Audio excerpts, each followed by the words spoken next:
নারায়ণগঞ্জের বন্দরের মদনপুর এলাকায় দেওয়ানবাগ মাজারে হামলা ও অগ্নিসংযোগের ঘটনা ঘটেছে। শুক্রবার সকাল 6:30টার দিকে এ হামলার ঘটনা ঘটে। এ ঘটনায় অন্তত 4 জন আহত হয়েছে। স্থানীয় সূত্র জানায়, সকাল 6:30টার দিকে একদল লোক দেওয়ানবাগ মাজারে প্রবেশ করে।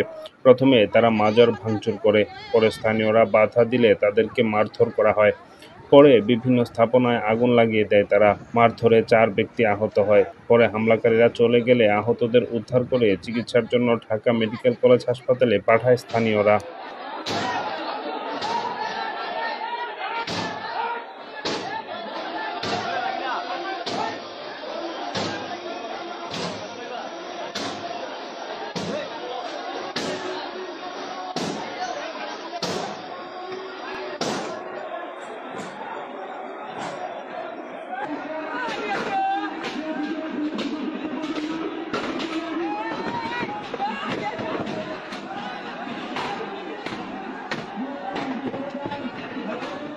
আর ভিতরে লোক পিছিয়ে গেছে।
अरे আমার কটা ফুলের চারা লাগলো রে, ওটা ফুলের চারা লাগলো।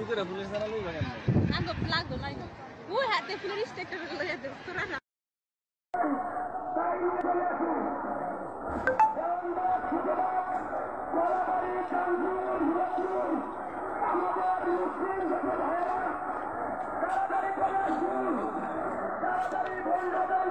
তাড়াতাড়ি